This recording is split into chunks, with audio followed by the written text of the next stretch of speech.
Hello everyone. Today we will start new topic formation of Sikh kingdom. इस chapter में हमने पढ़ा है कि कैसे पहले मुगल एम्पायर डिक्लाइन हुआ, फिर न्यू स्टेट्स फॉर्म होना स्टार्ट हो गए, जैसे हैदराबाद हुई, अवध हुआ,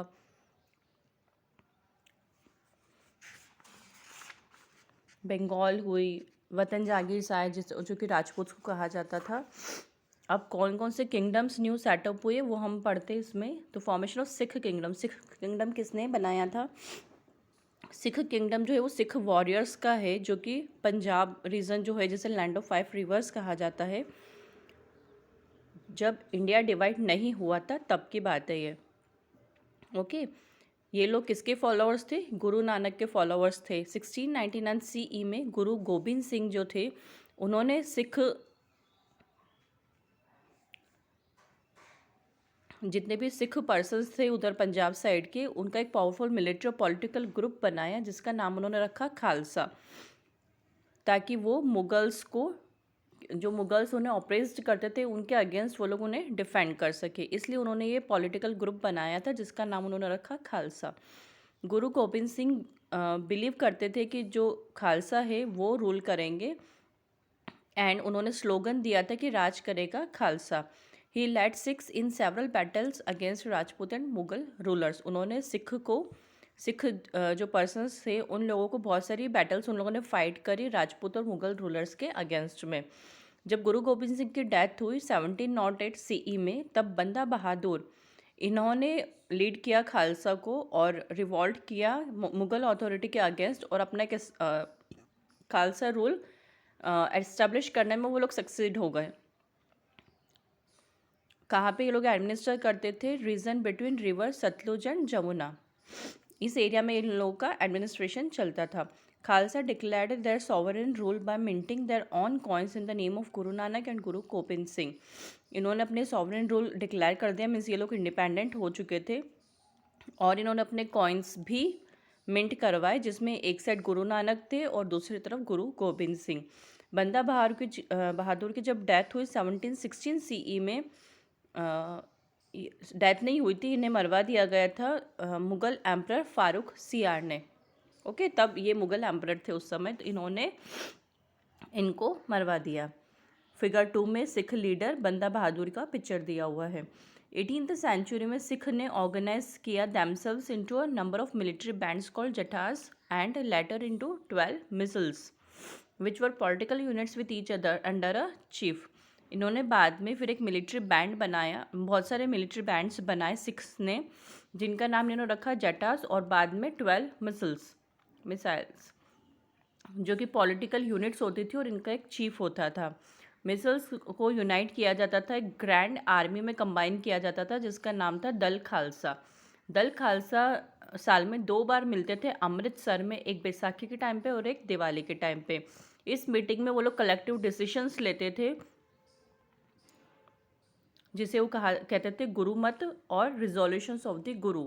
जितने भी इनके किसी भी चीज़ को, मैटर को लेके जो भी डिसीजन लेना होते थे, तब ये लोग साल में 2 बार मिलते थे, कंबाइंड होते थे, और वहाँ पर बैठ के सब लोग साथ में डिसीशंस लेते थे। Dal Khalsa started the system of rakhi. इन्होंने राखी का सिस्टम स्टार्ट किया। राखी वर्ड का मीनिंग होता है प्रोटेक्शन। तो सिस्टम जो था ये ऑफर करता था सिक्योरिटी कल्टिवेटर्स को अगेंस्ट एक्सटर्नल एग्रेशन। कल्टिवेटर्स को, दल खालसा को, उनका जितना भी क्रॉप प्रोडक्शन होता था उसका 20% टैक्स देना पड़ता था, उसके बदले ये लोग उन्हें सिक्योरिटी देते थे। Dal Khalsa successfully resisted attack of Mughal governors and later Ahmad Shah Abdali. Dal Khalsa ने सक्सेसफुली रेजिस्ट किए अटैक्स जो कि मुगल गवर्नर्स और अहमद शाह अब्दाली की तरफ से आए थे। 1765 CE में दल खालसा ने अगेन अपने आप को सॉवरेन रूल डिक्लेयर किया, और फिर से उन्होंने वही कॉइन्स कैरी किए जो कि पहले बंदा बहादुर शाह के टाइम पर इंस्क्राइब्ड हुए थे, इशू हुए थे। 1799 CE में सिख रूलर आए जिनका नाम था महाराजा रंजीत सिंह। इन्होंने न्यूमरस मिसल्स को एक ही रीजन में यूनाइट किया between Indus river and Jamuna river.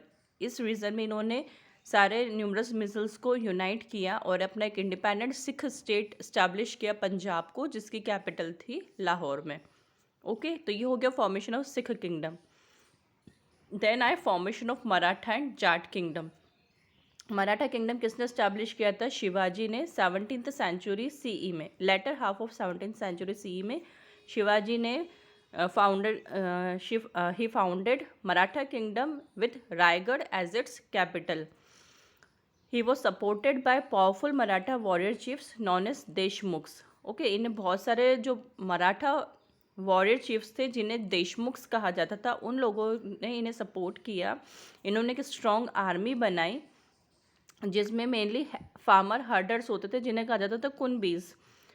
ये ओपन बैटल्स नहीं फाइट करते थे किसी भी रूलर के साथ। इन्होंने कौन सी टेक्निक यूज़ करी? गोरिल्ला वॉरफेयर टेक्निक ये लोग यूज़ करते थे। इसका मतलब होता है कि हिल्स में छुपकर बैठे रहते थे और जब सामने वाले को पता नहीं होता था तब अचानक से अटैक करते थे। गोरिल्ला मीन्स छुपकर वार करना। ओके, ये होती है गोरिल्ला वॉरफेयर टेक्निक। हिल्स में छुपे हुए रहते थे, स्मॉल ग्रुप होते थे मराठा फाइटर्स के, और सडनली अटैक करते थे अनप्रिपेयर्ड एनिमीज़ के ऊपर जो कि उस रास्ते से गुजर रहे हों। उन्हें पता नहीं होता था कि हाँ कोई है और अचानक से अटैक कर देते थे। Shivaji managed his territories with the help of council of 8 minister called Ashtapradhans that was headed by Peshwa who belong to the community of Chitpavan Brahmins. Shivaji की टेरिटरी को कौन मैनेज करता था? इनके काउंसिल ऑफ 8 मिनिस्टर्स होते थे जिन्हें कहा जाता था अष्टप्रधान, मतलब 8 मिनिस्टर होते थे उनके काउंसिल में। वो लोग मिलकर उनके टेरिटरी को मैनेज करते थे और उन मिनिस्टर का हेड कौन होता था? पेशवा होते थे, जो कि कौन सी कम्युनिटी के होते थे? चितपवन ब्राह्मण्स कम्युनिटी के होते थे। फिर जब शिवाजी की डेथ हुई 1680 सीई में, उसके बाद पेशवा ने उन्हें सक्सेस किया between 1749 CE and 1818 CE. They gradually became the hereditary rulers of Maratha empire. जो पेशवास थे ये लोग फिर उन मराठा किंगडम के हेरिडिटरी रूलर्स हो गए। फिगर 3 में स्टैचू दिया है शिवाजी महाराज का। सतारा जो कि कैपिटल थी मराठा किंगडम की at the time of Shivaji successor Sahu was now shifted to Poona. ठीक है, साहू जो थे ये शिवाजी के सक्सेसर थे।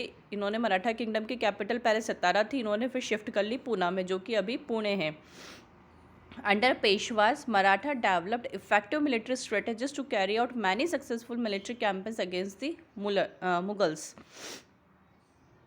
मराठाज ने बहुत सारी इफेक्टिव मिलिट्री स्ट्रेटजीज बनाई जिसकी वजह से इनका कैंपेन एक सक्सेसफुल मिलिट्री कैंपेन था मुगल्स के अगेंस्ट में।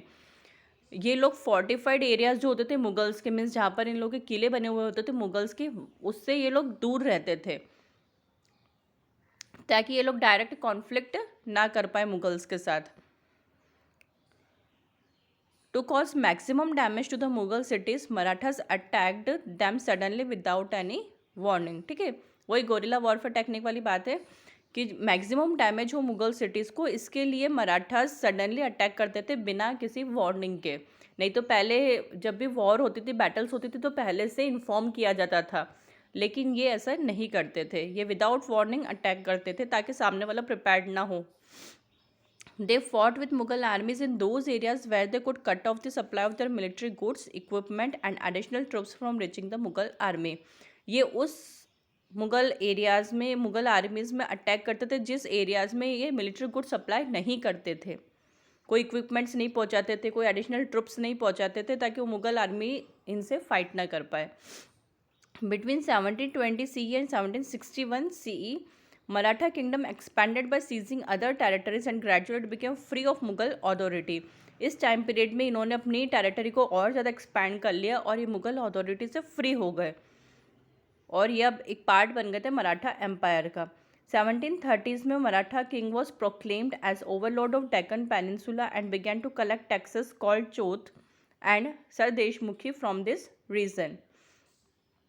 1730s में मराठा किंगडम मराठास ने अपने आप को ओवरलॉर्ड बता दिया था डेक्कन पेनिनसुला का, और वहाँ से ये लोग टैक्स कलेक्ट करते थे जिसे नाम दिया गया था चौथ या सरदेशमुखी। चौथ जो होता था वो लैंड रेवेन्यू का 1/4 पार्ट होता था, मतलब जितना भी लैंड का टैक्स लेना है आपको, लैंड का 1/4 पार्ट आपको टैक्स उन्हें देना पड़ेगा। और सरदेशमुखी जो होता था वो 9 to 10% होता था लैंड रेवेन्यू का। स्लोली मराठास ने अपना control Rajasthan, Punjab, Bengal, Orissa, Karnataka, Tamil and Telugu areas जो है साउथ के वहाँ तक अपने टेरिटरी एक्सपैंड कर ली थी।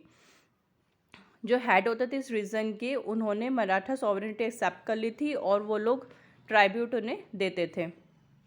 However Marathas never brought this region under their direct control. Marathas ने कभी भी डायरेक्ट कंट्रोल में नहीं ली थी अपनी सारी रीजन्स। ये सिर्फ रिच रेवेन्यू कलेक्ट करते थे वहाँ उन रीजन से, ताकि वो अपने एम्पायर को और ज़्यादा स्ट्रॉन्ग बना सके।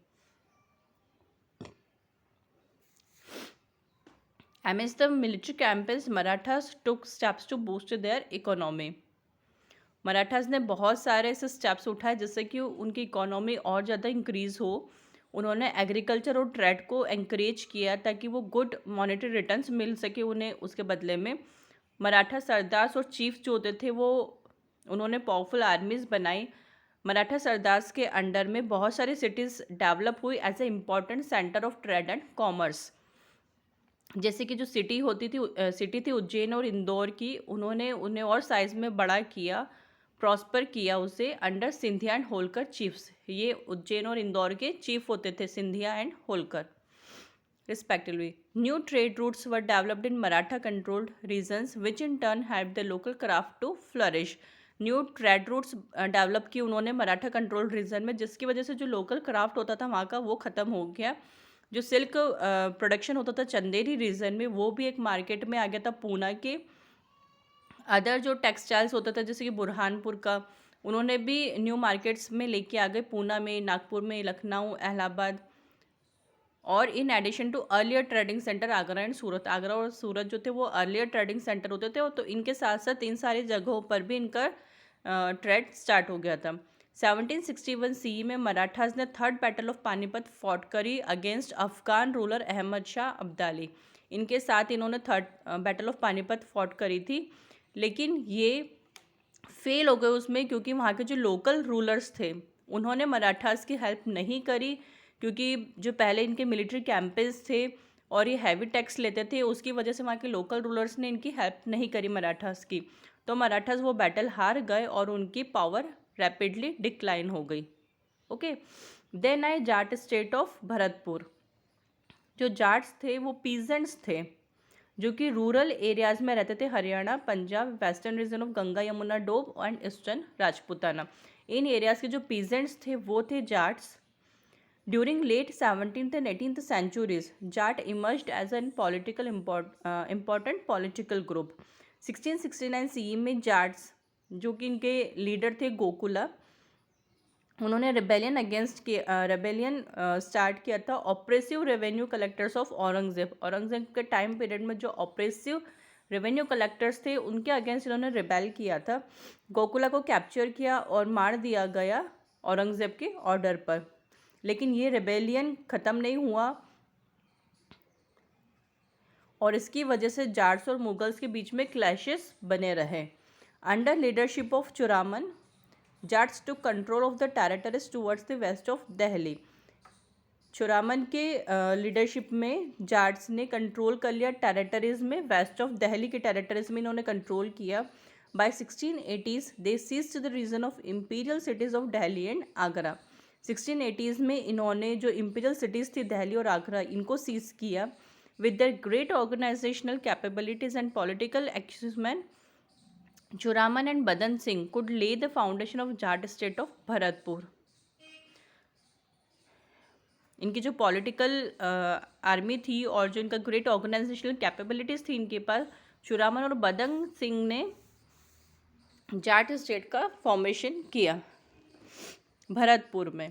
Panipat and Ballabhgarh emerged as important trading centre of state of Bharatpur. Okay, Surajmal was the most significant ruler of Bharatpur under whom Bharatpur evolve as a strong kingdom of Jats. ये फिगर 4 में इंडियन पोस्टेज स्टैम्प दिया है राजा सूरजमल का, मीन्स उस टाइम पर इनके पिक्चर के postage भी बने थे। तो ये जो सूरजमल थे ये एक सिग्निफिकेंट रूलर थे भरतपुर के, जिनके अंडर में भरतपुर एक स्ट्रॉन्ग किंगडम बना था जाट्स का। 1739 CE में बहुत जो इम्पोर्टेंट पर्सन्स थे दिल्ली के, उन्होंने भरतपुर में शरण ली ताकि वो अपने आप को बचा सके किसके अटैक से, नादिर शाह जो कि ईरान के थे, उनके अटैक से अपने आप को बचा सके तो उन्होंने दिल्ली में जाकर शरण ली। 1761 सी में सूरजमल ने इसका फुल एडवांटेज उठाया मराठास डिफीट का, जो कि थर्ड बैटल ऑफ पानीपत में मराठास हार गए थे, तो उसका फुल एडवांटेज सूरजमल ने उठाया।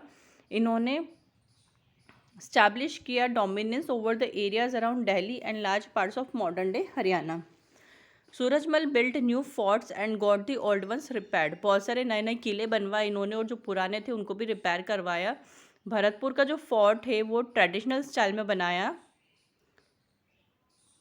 while one at Deek had an elaborate garden palace that borrowed the architectural styles of the palaces of Amber and Agra। Okay, traditional style का बनाया और फिर उसमें एक इलाबरेट गार्डन पैलेस बनाया जिसमें कि आर्किटेक्चरल स्टाइल्स बनाई थी जैसे कि अम्बेर और आगरा के पैलेसेस में बनी हुई है। ओके, सो ये हमारा चैप्टर फिनिश हो गया है।